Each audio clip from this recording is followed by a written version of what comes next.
did you do? So I recorded just my side of the audio. Oh, that would be great. So we got to do all that again. and it's got to feel legitimate. So we're back. It's Saturday morning. So it's Saturday morning again. Everyone's in their jam. Everyone's in their jams. They just poured. I did it again. Poured. He poured themselves. He poured it. A bowl of Fruit Loops. Fruit Loops. Fruit Loops. Man, I'm out of it today. I'm out of it this morning. You had a late night. I did have a late night, and yesterday. Also, hi everyone. Welcome to Mission Stories. This is Troy and Lyndon, and I think what we're going to talk about partly today is the YSA conference, the Share Goodness. Listen, we get it. Everyone who listens to this lives in Calgary, so let's just. Yeah, that's not true. That's actually not true. I know like at least one other person who regularly listens. We're international. Yeah, we are. We're between two countries, internations. We fall under NAFTA. We're under. Are we? Is that still going? NAFTA is no more. Right. What's it called now? I don't know. Just. It's like USAFA. That sounds evil. Yeah. Was that kind of racist? Anyway, it is now. Shoot. Let's start again. Hey, welcome to Mission Stories. My name is Troy. Lyndon's here too. There was a YSA conference last night, and I think today as well. Well, I know today. Still ongoing. We're missing a part of it right now. Man, they decided to go hard. So here's the thing. There's this YSA conference, 2 days long. So much. Friday night was yesterday. Getting to know you activities. Not really, though. And then a battle of the bands. And then today, Saturday, it was 9 a.m. to 9:30 p.m. That's like a full 12 and a half hours of content these guys are pushing out. They're not playing around. How do they do it? That's 12 and a half hours. And it's province-wide. It's province-wide. There's 3 cities. And for people in the United States, a province is like a state. So and for the like province statewide. of Alberta is bigger than a lot of states. The province of Alberta could probably fit from like Montana till, I don't know, Arizona. I think you can fit 3 Californias in Alberta. That's incredible. But I mean, No one wants to live geographically it's large, but I'm like population-wise. Population. There's a reason why there's not many people. Population-wise, still bigger than plenty of states. That's true. I suppose We're crushing Wyoming. Wyoming, get out of here. Montana, suck it. That seems rude. I apologize, Montana. You're a beautiful state. If you notice that my voice sounds any different, and you might, I feel like it's coming back actually. But like I woke up this morning like, whoa, did a lot of like shout talking last night. Battle of the Bands. I was trying to make friends. It was very loud, and there was a lot of people. Too many people. No, that was a good amount of people. I loved the chaos. Not for this guy. I loved the chaos. Just you could see the panic in people's faces. Everywhere you turn, people were just like, "Oh, what's going on? I don't know anybody here." Yeah. It's like every introvert's nightmare. And I'm just like wringing my hand, just like so happy at this chaos, and everyone's just like, "I don't know," and I'm like, perfect time to go around and make some friends for old Troy. Hey, I'm 29. I'm almost out of YSA. Want to be my friend? You're like, well, everyone else panics. You're just in your element. Yeah. You're like, this is where I shine. So everyone else is failing to make friends. And I will succeed where they fail. And I will succeed. I went down. So like at this building where it was, there was this like, and I think I might have told you, I'm not sure, but there's a downstairs to the building where all sort of like the non-social people go to like hide from all the big rock and roll music upstairs. So I went down there just to explore, and I found this room full of people, and they're all friends, and they were all just by themselves. And I walk in, and I'm like, what's going on here? Essentially, long story short, I became their leader very quickly. gain their trust, and I like led them upstairs. I was like, "Come on, let's go upstairs, guys." And then they came with me, and then I abandoned them like instantly. I just was like, "See you later." And Hey, you cracked them out of their shell. I cracked them out and Ripped them out of that little classroom they were in, probably. immediately I did my trick. I was like, "Hey, I got to get some water real quick." So I like leave and I get my water and I eat a carrot and I put the dip on it, and it's like the most garlic dip Ugh. you could think of.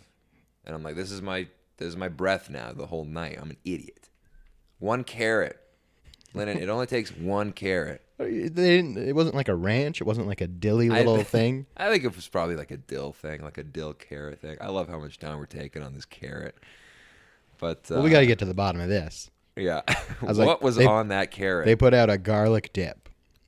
Yeah, I think so. you're lying. No, I think they did. Honestly, like at the moment I bit it, I was like, and then I said like one word, and I was like, I can smell that. I can smell it's going away from me, and I can smell it. It's coming back at you. Why would they do that? Whoever did that should probably lose their job. Their volunteer job. Yeah, I was like, considering they're all volunteer, they probably will lose the job, and someone else will get it next year. Actually, that's not true. Do you think they'll do this again next year? You know, it is a curious thing. As a veteran of the Kelowna YSA conference, this was very foreign to me. Yeah. Because I go to that conference to avoid it. Yeah. I go there for the lake and the beach, and there just happens to be a lot of YSA people there. Yes.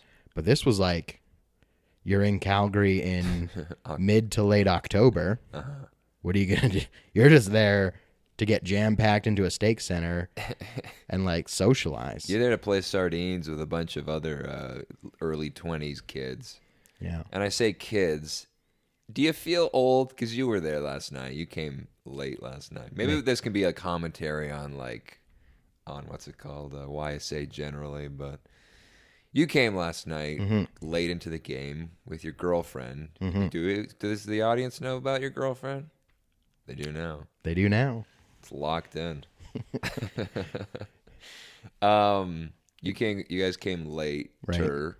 and even you had a look of like, what is going on here? There were so many people there. Well, it was interesting. We're driving up, and I was like, here's my little secret in case there's no parking. Yeah. Is I go park at the hospital in, like, the doctor's parking spot. Yeah. That's, like, my little life hack. But as we're driving there, there's a sign that says YSA parking at that, like, little medical center. Yeah. And I'm like, they took my hack and they legitimized it. Yeah. But then we ended up parking just right out front and where the little basement doors are. Oh, yes. So when I walked in, it was like literally just like children sprawled on the stairs. Yeah. And I was like, what is this? Yeah. I was like, is this a conference? Battle of the Bands? It's literally just thousands of young single adults just like trying to like exist in this building. It was like a like a refugee camp or something. Like Yeah. bunch of displaced white straight kids who were like looking for love, and they all have to live in this one building now. How many people? What was Yeah, that? because like you pull up and there's like those big windows Yeah. in those classrooms, and you just see like the classrooms are just full of people just sitting, They're jam packed full of people playing. These people that just existing. the people the people that I became leader of, they were playing werewolf in that room, and one girl was just like sprawled. It looked like she had passed out on the floor, and I was like, "What is going on in here?" And they're like, "We're playing werewolf." I'm like, "You guys need a leader." You need someone with charisma. Pizzazz. Yeah, man, it's weird. Yeah, so we literally were like stepping over people because I'm like, well, we got to get to the gym. That's, I'm sure, where the event is. And I'm like, why aren't these people in the gym? Why are they even here? Yeah, And then I get there, and then I'm like, there are way too many married people here. there were a lot of married people there. Yeah. Too many. How many were there? I stumbled across like 3 or 4 couples. Yeah, and they were acting single, weren't they? Did you see it? I'm pretty sure one dude was like wearing the little name tag that they handed out on the lanyards. And I'm like, bro, Yeah. your wife's over there. Put that away. Yeah. I saw a few wives. I know people that I knew for a fact were the wives of men and just alone, but they were not being spoken to, I don't think. So all was good, all was avoided, all trouble avoided there. Well, some married dudes are still in their bands, so their groupies have to be there for them. Right. I forgot about that, yeah. Standing Man played. That's a band literally some people will know when they hear it. A Calgary known entity. Basically, the only band I saw, really. Yeah, there was another band that played last. Also from Edmonton? They are from I think they're from Edmonton. I think I heard one of their songs. They were really good. They played like a Michael Jackson. What was that? Beat It? They played Beat It. And the guitarist was just shredding. And I was just like, this guy's good. I'm a fan of excellence, Lyndon. I'm a fan of, like, whenever I see someone who's just excellent at something, I'm like, oh, I like that. There was this Korean girl in the basement playing, like, the most perfect, beautiful, like, Mozart, Chopin, piano concertos that I'd ever heard. And I was just like, this is incredible. This is incredible. I was like, where are you from? Korea. Okay. Play me a song. And she's like, boom, boom, boom, boom, boom, boom, boom, boom, boom, boom, boom, boom. And I'm like, see you later. I just like wound her up and let her go, and I just walked away. That was really the theme of the night. Just like, I just love him and leave him. No, Lyndon. I just love the mischief of the night. You can be mischievous at these things, and then you can walk away, and then you can disappear, and you won't see those people. No, you won't. That you were mischievous to the whole rest of the night, especially if you don't know them before, because then you can just be like, you can play your little prank, walk away, just drift into the crowd. Do we have some? We got some feedback. We actually have some these. So that's maybe, I don't know, part one. Is there anything else we want to say about this so far? Well, I know if we get into our roast, it'll lead to I don't know, other what things. What roast? Who are we roasting? We're roasting Standing Man. Oh, right, that's right. I forgot about that. Yeah, so we have a problem. We had an issue with Standing Man. I don't know if they took an active political position during their performance. I don't think any of them listened to this, so I think we're fine. Oh yeah, we're safe. So what did they do? They played a song. There was their final song.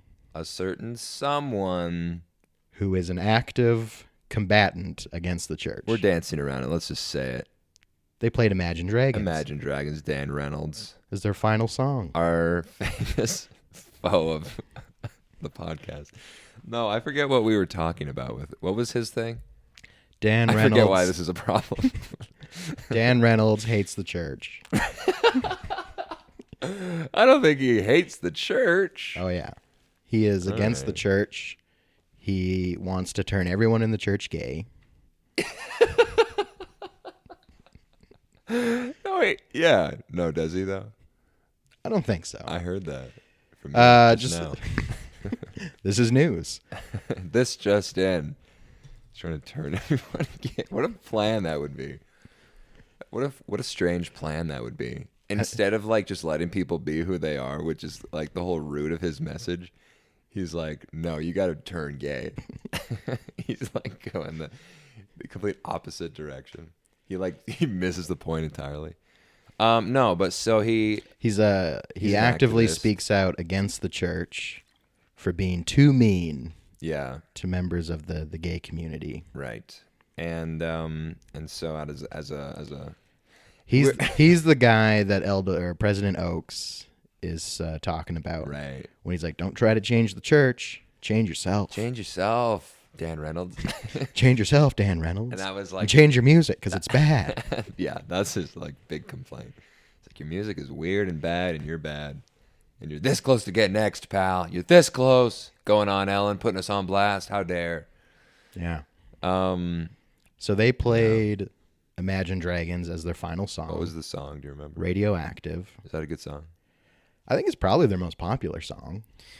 Standing Man, it is like a perfect Standing Man song. They play Yellow.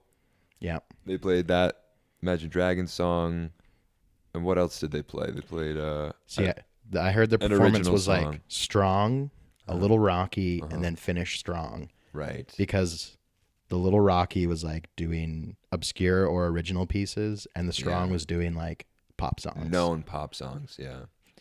It's always risky to do original songs like anywhere, because like the band that I was in, we like just conditioned people to expect this one song that we do. Mm-hmm. So that was like fine, I guess. I don't know, but yeah, you're right. And this always happens at these things, but like no one knows how to mix properly for the sound of the space that they're in. And so you get like one thing is super loud, and then the mic sounds like, people are talking like this far away from it. And I don't know, man. Yeah, like their synth was like Very penetrating my soul. It was like the same vibration that the atoms in my body are vibrating, and it's just like literally, I thought I was getting a phone call Yeah. because their synthesizer was vibrating my phone. at the same frequency of your phone. Yeah, that was quite loud, which is fine. Yeah, I actually not as we're roasting them. Yeah. Not their fault. No. And everyone had these same problems, to be honest. I think it was more of a sound issue. But yeah, I remember like I think one of their songs. But also kind of their fault. Yeah, no, but like entirely their fault though. Yeah. And they were I was like, man, they got to fix that feedback. And then I was like, oh, that's just the synth. Never mind. Right. Like when a mic is like like that. So anyway, Dan Reynolds. What was our problem with them playing Dan Reynolds songs? Dan Reynolds is an enemy of the church. Enemy of the church, right? And they did it on purpose to get a rise out of us. Out of us, you and I. Yeah. Because obviously they're all avid listeners of the podcast. And well, one of their members. Is one of their members? One of their members, who is an enemy of the podcast. Yeah, he is an open rebellion against the podcast, yeah. He knew exactly. 2 times he's decided to not be on the podcast. Titillating us with his appearance. He's always trying to titillate me. Tantalize. He's trying to tantalize me. Like Tantalus and his fruit of ancient Greece. Is that where that comes from? It does. Tantalizing. Yeah, I saw him and we had a nice little hug moment. Oh. And then we had a short conversation over the loud music, and I couldn't hear a lot of what was said. But then I went and moshed a little bit. And then I got tired, and the music wasn't great for moshing, so I just quit. I was like, I'm done with this. Plus, it was more like just jumping, In that gym where they were, people like the floor is always on the verge of collapsing. It's true. I have actually been in like the crawl space underneath that gym. Yeah. And yeah, like that gym is like ready to break, and everyone's like would impale their shins on like scouting supplies that's in that crawl space. A bunch of Canadian flagpoles. They just keep all their flags down there. All these upright flagpoles just ready to like impale everyone. Oh, that's something out of a movie, man. We should make that. Yeah, I'm just like, quit jumping. I have to play basketball on this court sometime. I need this court. I don't want any dead spots. Oh, I'm sure there's plenty. Is there? What's a dead spot? Well, it's like a kind of a little soft spot in the hardwood where if you like dribble the ball on it, it doesn't bounce back properly. Okay, yeah. That's an issue. Not for me, but for you and some other people. Okay, so Dan Reynolds. What else? We wanted to talk a little bit about. We got an email. Let's read. Let's get to them emails. Read an email too. This is from Andrew Kakao. He says, "When I saw the Mission Stories podcast was doing a general conference breakdown, I had high hopes. Next April, let's go for more of a TMZ red carpet review format. Who wore it better? Who's aging well? Who's aging not so well? Hottest in the Tabernacle Choir. Best in male pattern baldness. Best and worst jokes." Quote, most likely to turn into your mom's tacky Facebook meme. I think this has some serious potential to revolutionize the podcast. Yay, even the Mission Stories podcast. What do you think? Should we do more of a TMZ style? Well, you sort of did. You're like the prophet. Is he aging well? I did. Yeah, I did. I did do that. I did. And I said, maybe he's aging not so well. He is like 104 right now, though. So that take that into account. Yeah. Who has the best male pattern baldness? This was one. Immediately I thought of Elder Cook. I was going to say. He's got the most aggressive head, I think. Like it's coming out of the screen. Like it's 3D. Yeah. Like it's like he like, you know, in 3D movies when it's funnier when you see it not in 3D, the movie in not 3D, but you see the one thing where like the thing gets really close to the camera and you're like, oh, that was 3D in the theater. That was like a 3D thing. Yeah, so that's his head. I think he's got it coming out of he's the got TV. like a good wax on it. Yeah. It's not dull. He waxes on, not off. Yeah, dull bald heads. A little note for all you bald gentlemen out there. Wax your head. Shine the dome. Shine the dome. Put a little spritz on it. Not too much. Tell them Troy and Lyndon sent you. This week's episode brought to you by Head Shine. What if we came out with our own brand of Mission Stories Head Shine? I think it would sell very well. I think it wouldn't sell at all. I think we'd go to a lot of trouble to try to sell it and get all the infrastructure in place, and then no one would buy it. This idea does sound like something missionaries would do, because I would always be like, who had the best ties, right? And our mission president would be like, elders, did you notice a trend with the general authorities' ties? Oh, and we'd be like, I didn't.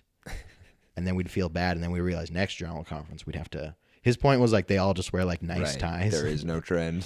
They're not trendy. He's like, the trend is that they're not these hideous, ugly polyester ties from the 70s. Hey, and we're like, President, this is all we have. This is all we have. We're on the verge of mental collapse every day. So can you let us wear a crazy tie today? Yeah. I think that is probably when I started collecting my Trump ties, though. Your Donald J. Trump ties. Yeah. What's the J stand for? Jonald. Of course, it's Jonald. Donald Trump. Long live the President of the United States of America. I don't know. I mean, like, I don't, like, I just painted myself into a serious corner. How do I get out of it? Well, you can't say. I can't say not long live the president. You'll lose your citizenship. Yeah. They'll strip that from you. But I also can't condone any of his hideous behaviors. Otherwise, we'll get blackballed. You know, I like to, we can always talk about what people do wrong. Yeah. We can talk about what Donald J. Trump does right. What's that? He makes nice ties. He's a tie man and steaks. And he makes university classes. Donald J. Trump University, of which I'm a graduate. 2018. I just graduated. I thought that got shut down years ago. Oh, did it? So you're like, so what is this certificate from?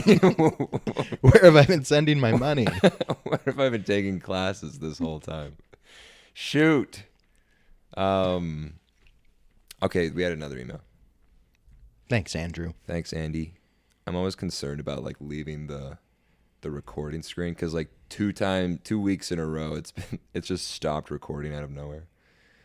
All right, so we got a photo from Josh Langstaff. I've seen this photo. Maybe I'll just post it to the gram. He describe it to me. So here's the picture. It's him and his companion on their mission, guns to their heads. They're on their knees. It's like they were hostages. It looks like little kids are there too with guns as well, and they're being kidnapped. I'm assuming this was a prank that was done to scare their parents. Classic Josh Langstaff, not knowing where the line was. Yeah. It's like later they learned those guns were loaded. Yeah. Those children's parents didn't know what they had done. Yeah, and he's like, just completely inappropriate. He's like, "Hey, Mom, check this photo out."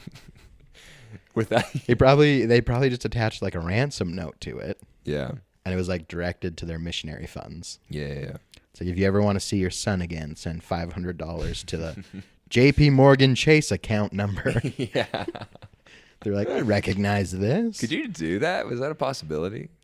Like people sending money to your actual, like your little card that you got?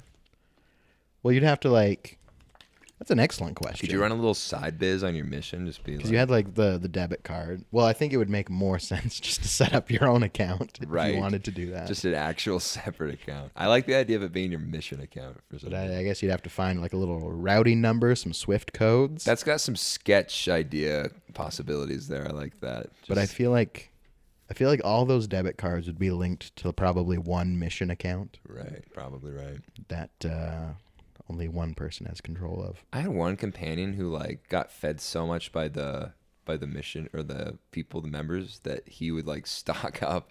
He had like thousands of dollars of like money saved up on his card. And so he would just like, when I was his companion, he'd like, I'm going to treat us to lunch at, some Mexican food place. And I was like, thank goodness this man had the discipline to not eat out as much as I do. No. I had a member of my district. He had rubber band banks. Ooh. He would just like, he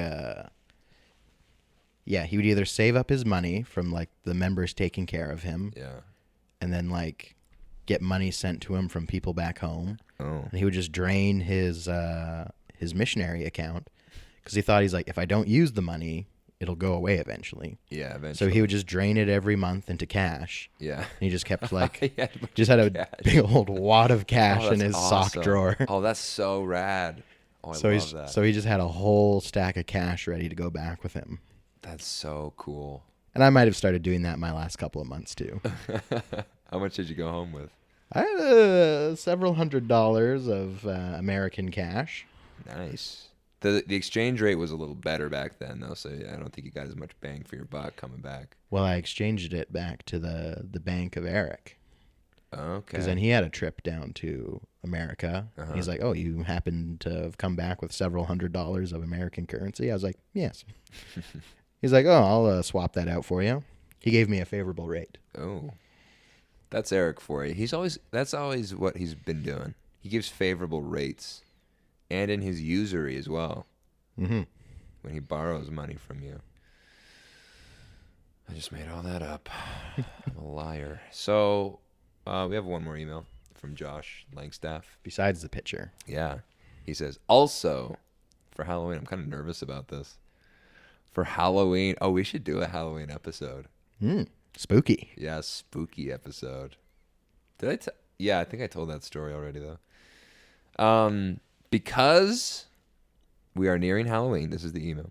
I have some weird shiz, lots of Z's, that happened to me on my mission. A possession. Ooh, this is the serious stuff.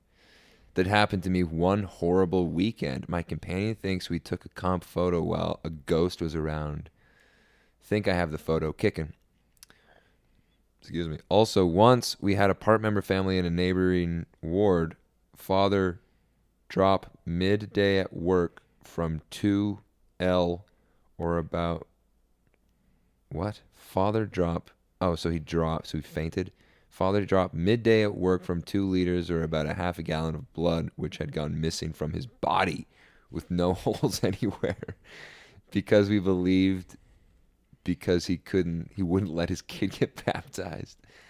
Whoa, dude, never had been to the temple and had visions while he was passed out about a prayer circle in the temple, described robes, both men and women to a T, and could recount 2 of the names mentioned with his own. Whoa. If you want, I can type up the stories in more detail for you to read because my... okay. Dude. Can ghosts take our blood? Yes, they can, according to this story. Because he wouldn't let his kid get baptized. Apparently, yeah. What do you think about that? What do you mean? How did they verify that? Two liters of blood went missing. How did they know obviously the doctors took out the rest of his blood. Yeah, I was about to say. Measured it. Yeah. And they're like, There's 2 liters he's missing. down 2 quarts. 2 quarts. So put it back in there and add a couple extra quarts in there. They ghosted the blood out of his body. The ghost doctors. The ghost doctors. Who have this blood stealing technology. They put him to sleep, told him all this in a dream, gave him his diagnosis in the dream state. That's weird. Did you ever have any like spooky stuff? I don't think you did, right? Well, I mean, besides constantly seeing skinwalkers out on the Apache reservation. Beside that. Yeah, we lived in a cabin in the woods. In addition to that. And the road leading up to our cabin on the right side was Apache reservation. Yeah. And yeah, constantly skinwalkers in the woods. I saw them all the time. Really? What do they look like? They look like men. Uh-huh. But they have like deer heads. Ooh. They have like antlers on their head. This is terrifying. Yeah. And they kind of have like little deer lower legs, like their lower legs are like animalistic. So they look like Baphomet, the god, the pagan god. Yes. With like the horns and the... And if they need to run away real fast, they can just turn into a deer or any animal and take off. This is truly terrifying. But they would always be hiding behind trees, poking out, looking at me. They always be hiding behind trees. And it's like, sometimes when I saw them, my companion saw it too. But it also might have been one of those... They're attacking me. They're here. They're attacking my voice. Lyndon is a skinwalker. He's turning into a deer right now. He's like, what's the sound deers make? Do not frighten me, Lyndon. I'm easily scared. You know this about me. Yeah, but we were told that they respect the boundaries and they wouldn't come over the fence to the white man line. To the white man line? Yeah. Just to the Native American line. Yeah, they would stay on the reserve. And then they'd get up to the line and they'd wave. They'd say, hey, wanna... They were Jehovah's Witnesses. Like, want a pamphlet? Like, no, thank you. So, yeah. I mean, probably they weren't there, but I saw them. Right, in your brain. In my mind's eye. Yeah. In your mind's eye, with your spiritual eyes, you saw something that wasn't really there. Yeah, basically. Anyway. Well, it was basically like anytime we ever saw like little flickering movements through the trees on the reserve side of the fence, I'd be like, oh, skinwalker. There's a skinwalker. And my companion would be like, no, there isn't. Yeah. But then occasionally, like, the reserve cows, like, they just have, like, cattle that just wander around. Yeah. We'd, like, see them. They'd pop up near the fence. I'd be like, is that a cow? Or is it a skinwalker? And, of course, it was a skinwalker. Mm-hmm. Of course, it was... So what is the deal with skinwalkers? What are those, like... they're, like, evil spirits? Are they evil? What are they? Well, they're... Evil, well, depends. Is murdering people evil? You get it, like it's philosophical. Well, what is evil, though? Murder is bad. I mean, I think some people consider them guardians of nature. Have you seen... Now, I don't know if this is just because all of my internet knows that I'm a conspiracy theory nut, but I keep seeing these ads for this, like, video service called, like, Gaia or or something. Gaia or something. Mother Gaia. And it's all like these videos about like, we do not use all of our brain capacity. And like, there's so much we don't know. And it's just like this smash cut of clips of weirdos talking about like weird supernatural stuff. Actually, no, this is a documentary, Skinwalker Ranch or something. Have you heard about this documentary? I don't know. It's a documentary talking exactly about what you're talking about and how they're like super real, these skinwalkers. And anyway, so you my original point before was that do you see those ads for Gaia? Okay, so it's just me. Just you. The algorithms have deemed me the prime recipient for Gaia television. Yeah. Conspiracy theories galore. Nothing too spooky. How about this? Speaking of Halloween episodes. Yeah. What did you do for Halloween on your mission? Oh, good question. Well, obviously we had to stay inside. They sent us Like we had to stay inside because of hoodlums and antics, and of course Satan runs free on Halloween night. It's his favorite day. It's his favorite day. He's just like he's running rampant. So I think we just went home and just had a relaxing evening. I think, and depending on the companion, I had one companion who made us plan on New Year's Eve. Can you believe that? He made us plan on New Year's Eve. Well, what else were you going to do? Just chill.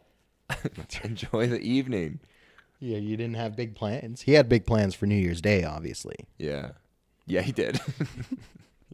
he had big plans for that whole coming week for sure. Maybe for the whole transfer. I think it was at the beginning of it was that horribly depressing transfer right after Christmas where you're just like, all the fun is gone. It's cold. It got like kind of cold in Georgia, actually. Do you remember that? Do you remember having specifically depressing times right after Christmas? I mean, it still is the case. Well, I mean, I still get that. In Arizona, right after Christmas, it would be like sunshine and citrus season. So it's like right. We still had lots of vitamin D and vitamin C just surging through our system. Yeah. So we managed to just power on. So everything's fine. Yeah, I actually got kind of cold in Georgia. I just have all of my memories of it was like after my second Christmas, it was just like, it was dark all the time. Like, I don't know why I have this memory of just constant darkness. Very cold. Not very cold. Was it just like always overcast or it was just like this like freezing wind, you know? It was that sort of a thing. But yeah, kind of a sad transfer. I like it, that was with my mission rival. I was like companions with him finally. And this was the guy like I do you remember this story where the woman I was in love with, who we like, right. Yeah, house arrest, and I fasted and ended up throwing up. That was with him. Anyway, we were mission rivals, and it was just a weird, sad time. He's a great guy, but at that time, it was like, oh boy, post Christmas, throwing up. What else could go wrong? Nothing. Not a thing. Yeah, no, they would herd us up Halloween and send us to the temple to do initiatories. Oh, that's neat. Yeah. How many of you would go? Well, it'd basically be like all the elders in the valley would go to the Mesa Temple. Yeah. So it's got to be like close to 100. 100. How often would you go to the temple? We went at least once a transfer. Yeah, that was it? I guess it was that for us too, until they closed the temple. Yeah. Was your temple open the whole time? Oh yeah, we had the Mesa Temple in the valley, which was like the third busiest temple in the world at the time. Yeah. So yeah, that one was always hopping. Never closed. Never closed. And then in the mountains, we'd go to the Snowflake Temple. Lots of temples in Arizona. I think it was just the two. At the time, maybe less. When I started my mission, they had like Snowflake, Mesa. Snowflake and Mesa. And then they did Gila Valley. Gila. Which is down wherever that little university they have is. Doesn't matter. I do not know that one. And I think now there's like they built a Phoenix one, a Tucson one, a Gilbert one. Oh yeah, the University of Phoenix. How can we forget about that? The University of Phoenix, which does not exist in Phoenix. It's an online entity. It's in like California, I swear. Interesting. Yeah, I remember going to the temple. Did you ever do that thing where and I did this more on my mission because I was more like a mystic on my mission, but I would like open up the scriptures in the temple and like whatever the scripture was, I would sort of read into it that God, wanted me to do whatever that particular sentence was. Or else why would you open right to it? Right, yeah. God is in those very specific details. Hey, if you guys have a story like that is actually like legitimate, like, yeah, no, I was having a real hard time with something specific, and then I opened it up and it was like, weirdly, you'd never read this scripture before, but it was like an exact answer to your problem. It was like, the answer is -5 on that math quiz or something. Let us know. Send us an email if you have. We want all the mystical experiences. Send us your mystical. We should do a whole episode about mystical experiences, actually, because that's That's the reason why the algorithms on Facebook think I want to watch Gaia television. They're talking about mystical experiences and aliens. They're big into aliens too. Let's find our most mystical guest. Yeah, who would that be? I don't know. We're gonna have to go on a search. It might be me. You know what I mean? Like it might. Who's the second most mystical person we know? I'm not even mystical, but I'm like very interested in that kind of stuff. Not Theo. He's No. like a He's too pragmatist. rational. Yeah, straight pragmatist. What a guy. rational thinker. Get him out of here. Get out of here with that rational thought business. We can find someone. I was like trying to recruit people for today's episode last night. Were you? And I almost got someone. Oh. He's like, yeah. Oh, yeah. And then he like looked at the schedule for tomorrow. He's like, oh no, I'm gonna be here. Oh yeah. Who are we missing out on? Oh, what time is it? It's 11:31. We're missing out on the media workshops, how to share goodness via Facebook, Instagram, Snapchat. You know what's funny is that they just told everyone to go on like a fast, a social media fast, and then like they're like, just kidding. We're gonna teach you how to use social media to flood your friends' feeds with like Mormon stuff. Excuse me, LDS. Excuse me, the Church of Jesus Christ of Latter-day Saints stuff. Sorry, Lyndon just got triggered. He's turning into a skinwalker again. And he's back. Don't say that word. Mom. Speaking of triggered, should we talk about Elder Oaks' talk a little bit more? I guess. I mean, Or do we not? it's one. We're not prepared. We're not prepared at all. Let's stumble around it. Yeah. Let's do it. Because we talked about it before. Yeah. And I even taught a lesson in Elders Quorum about it. Mm-hmm. And some people are like, I talked about everything in that talk except the gender stuff. You did.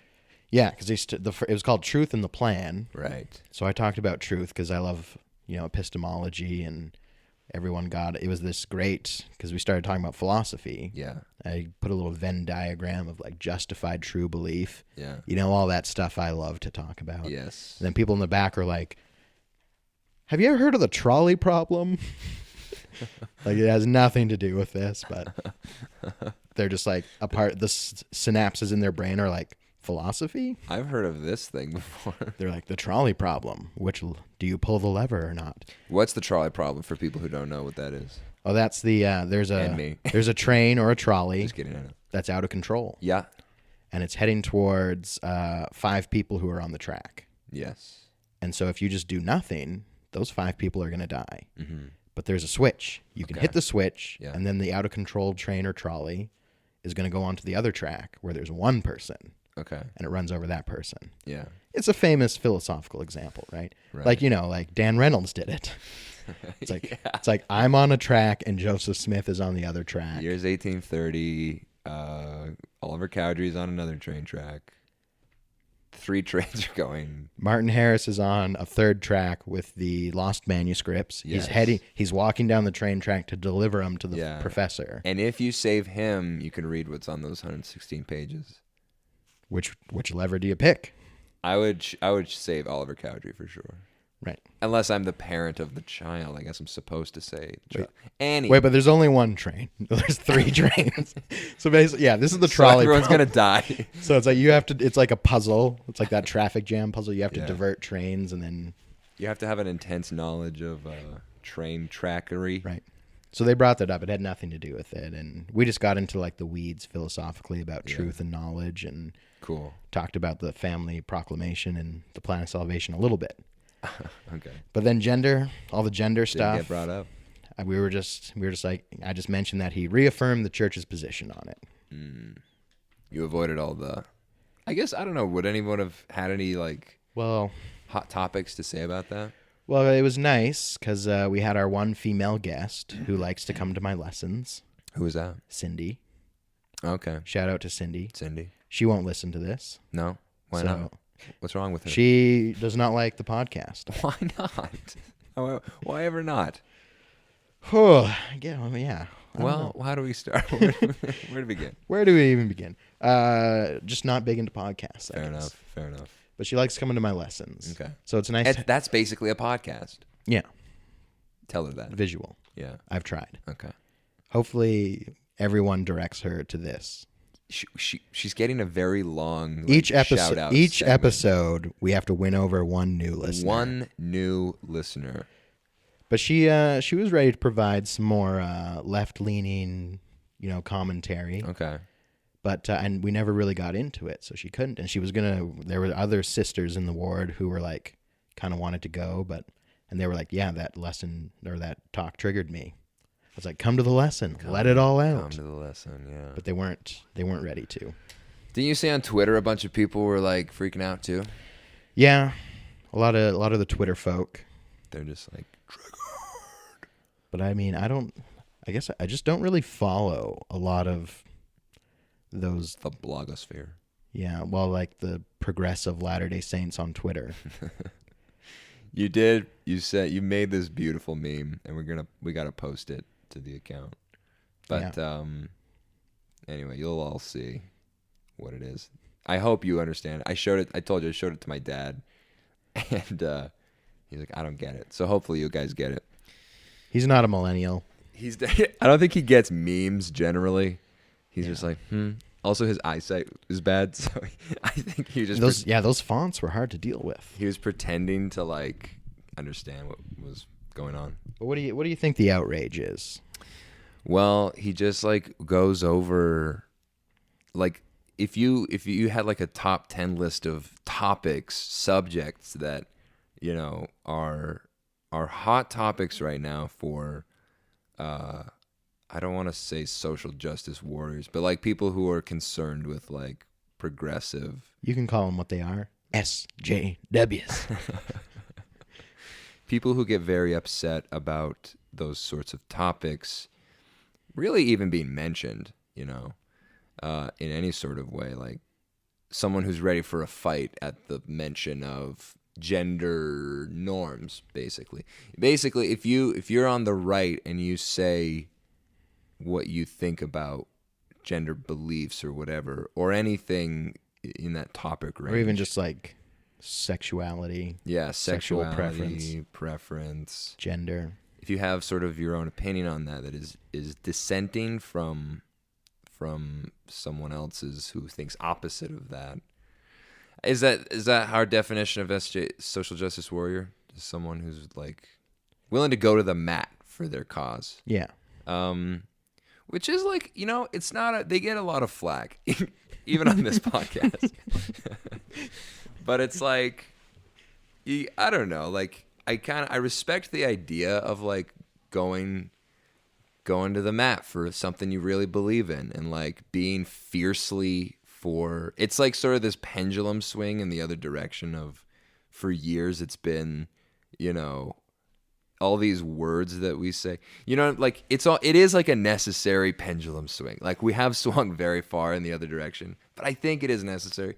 It's necessary to like bring it back a little bit, but hopefully it doesn't go back like too far in the complete other direction. But the point I was trying to make was that his talk was exclusively about those topics. So he was just like, what did he he was like when I was watching, I'm just like, ooh, he's just like, it's like he's trying to. I compared it to like a rap battle, like a diss track. Yeah. He got me a little riled up. Just a little bit. I mentioned it before. Just about the whole like, don't go on the internet. I'm like, oh yeah, we did have like a long rant about like scientific discovery. In your lesson? Yeah. Because we're talking about spiritual knowledge versus like scientific knowledge, which I don't know. It all seems pretty clear to me. The whole point was like, gotta have both, right? Not one or the other. Or just like let the truth, be the truth. Like just whatever is the truth. Let's have it have its day. That's like my favorite quote of yours. You're like a Lyndon quote. What is it? Let sanitizing the sanitizing light of day. Yeah, let's shine the sanitizing. Shine it on the truth. Let's see what it is. Yeah. So, I don't know. I don't really have a lot more to say about that. I'm kind of worried about that rant I just went on about social justice warriors. Like, well, what it's did I just hardly a say? rant. Well, I mean, it comes down. I didn't want to bring it up. Yeah. Hegelian dialectics. Mm. It's just this whole idea they have, where it's like Who has the Hegel, Greeks? Hegel, German philosopher, famous because he had this idea, John Hegel. and it was all about like thoughts and feelings and ideologies. Yep. Is that, you know, like the collective unconscious people, like as a society, we have thoughts and ideas, and then like an antithesis to these ideas comes up, and there's not like a dialogue or something; it's a dialectic, and they come together and they synthesize, and there's a new change. So he's talking about like social evolution. Interesting. And how there's like a continual march forward of like old ideas clash with the new ones, and then there's a synthesis. And so it's famous because happening. Yeah, and so then it gets famous because a certain man named Karl Marx was like, and most people never even understood Hegel, but Karl Marx comes in and he's like, this isn't about thoughts and ideas. He's like, this is about like physical assets and capital. And so he gets all his ideas for like communism and socialism from Hegel's philosophy, but he thinks it's more like the struggle comes from class. So basically it's all just a big leftist idea. Interesting. And so they think there's just like this continual march forward of, you know, thesis, antithesis to synthesis. I feel and like so that's their kind of thought. They're like, this new idea comes up, this new idea about gender. Yeah. And it's going to clash Yeah. with the old ideas about gender. Right. But it's going to change. There's going to be a new synthesis. And things are going to progressively march forward. So you're saying that Hegel is sort of a left leaning? Because that almost sounds like a moderate position. You know what I mean? Like it's like there are two sides, and they are like both essential to the system in general. Like you really can't have, like, you need the left and you need the right to balance each other out. And it's like, it's the Jordan Peterson explanation of like being comfortable with the tension between the two sides. Yeah, I mean, that's definitely like how they explain it. Like there's a tension, and then that tension has to get resolved. Right. And Hegel was never like political about it. The chapters that they talk about this in is literally called like spirit. So he's very much kind of in the metaphysics of it. Oh, I see. And then other people are putting it more down to earth. Into a practical application. So that's sort of interesting. So that's sort of the philosophy behind that. And they're just like, this is just how it is. So like when he's like, change yourself, don't change the church, those kind of progressive people are like, nope, everything changes. Change. History, society, the church, everything is ever changing. What is that? There's some quote where it's like reasonable men. The quote is that like reasonable men don't expect things to change, so they change themselves. Unreasonable men expect other things to change, and they're the ones who get things done. Have you heard this? No. This is the first time I've heard it. It's like a Facebook thing. I don't know. It's like... Seems fair, though. You know, it's like they put quotes on it and say Abraham Lincoln. Yeah. They put like Will Ferrell's face on it, and you're like, I don't know. Well... Yeah. So you're thinking? I don't know. You're thinking we gotta give up. Give up. We just gotta let the change roll over us. Well, no, because it's a pendulum. If either side had their way, it's like you either have communism or you have, or you have like fascism. Those are the two sides. So it's like neither of those are good, obviously. Can we all agree that like neither of those are good? Although like the Soviet Union, there's kind of like a fascist state too, though. Well, I think totalitarianism. Right. What's the difference? Can you tell me the difference? Well, it's just, like the dictatorship. Like the Soviet Union had a different ideology, but they still like controlled every aspect of people's lives. So it's like, on both extremes, it's bad. But like, what was fascism? What was the thing with fascism? Like, were they not so controlling over people's like? Isn't that the nature of fascism? That like, it's this like very top-down control. Yeah. And then the Soviet Union. So what? Totalitarianism. So what's the difference? Authoritarianism, just like an authority that controls everything. Right. It's like taking away that freedom of speech, freedom of thought. These people who say like communism has never. I love these memes. You see these memes of like where it's like it'll be in one direction. It'll be like, Captain America has the best shield in the world. There's 3 known facts in the universe. It's like Captain America's shield is like unbreakable. Iron Man is the smartest man ever, and communism has never worked, or something like that. Has communism never worked? We're rolling up on an hour here, but we're like, let's do a short little half-hour episode and spend 10 minutes talking about Cindy and why she won't listen. Yeah. And then we'll get into Well, it just makes me think about the future, because it seems like society will just keep marching forward, changing. They're always changing. Yeah. Though it seems like we're getting, historically, there's like these little breaking points, right?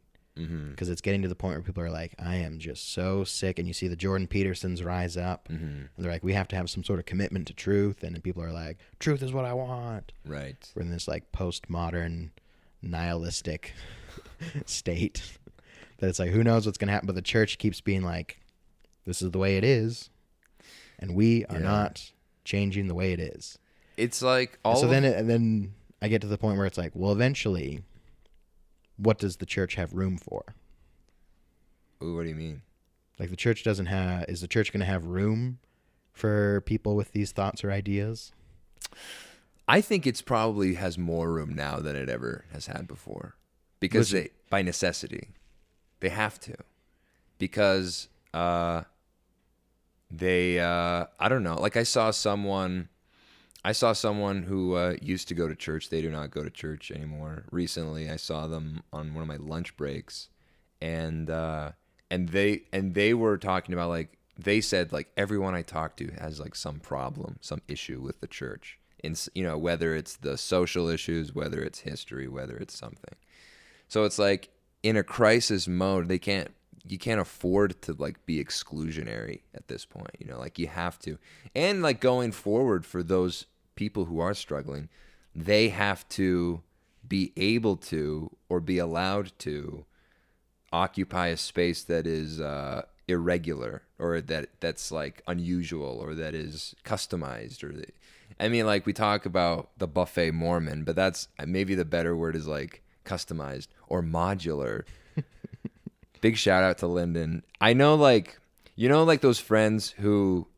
So I had this question about like what I knew what a modular system was, like for like, I don't know, like for weaponry, or you can apply it in other things. But I was like, I could ask other friends, but I know that Lyndon will know the answer.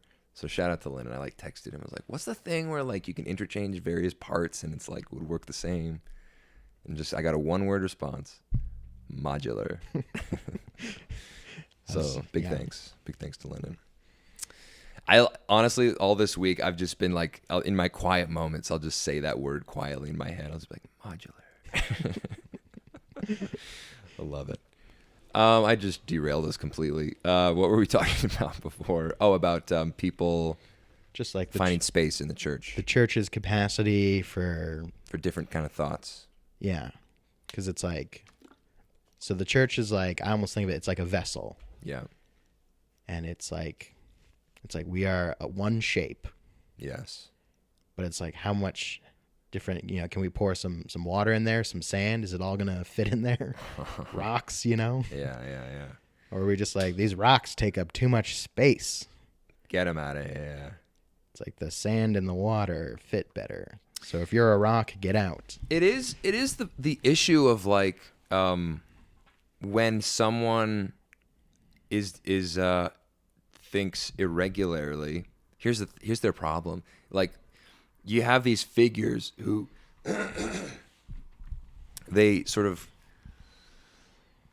they're irregular thinkers in the church, and then they become too vocal, and too many people like listen to them, and then they get excommunicated. That's the pattern, right? Mm-hmm. But is it on them for like, of course you're going to get excommunicated? Or are they just standing by their own convictions? Are they just like a John DeLynn or whatever that woman, the ordained woman, what's her name? I forget her name. But and then there's the guy recently about like the kids getting interviewed or whatever. Bishop Shepherd or something. Yeah. It's like these people, they're sticking to their guns. They want, I don't even know if they want any sort of, I guess they want change, or they're like speaking out actively against, they're saying something's wrong. They're nailing their 99 theses to the door. Yeah, and it's like a policy. Yeah, some policy that they want changed. And then they get excommunicated, and then the policy changes sometimes. Like with the bishops interviewing kids, I think there is a change that is coming from that. Yeah. So that's one. I don't know. Was he successful? I don't know. We'll see. I guess this has taken quite a turn. Yeah, I don't know. Point being, I don't know what my point is. Yeah, it's like she gets excommunicated, but women pray in General Conference now. They don't really, do they? I thought like they didn't, like they did for a bit, and now you don't see it quite as much anymore. They're like, here you go, and then they're like, take it away. Yeah, when Oaks gets in, that's all gone. He's like, yeah. So anyway, well, we're we started out campy and fun, and we ended off sort of serious and somber. Wading through the bogs of modern thought. Yeah, that's okay though. A little bit of both. A little bit of make them laugh, make them cry. A little sweet and sour. A little sweet and sour. A little bitter and not bitter. So I guess listen, we got the rest of the conference we got to get to.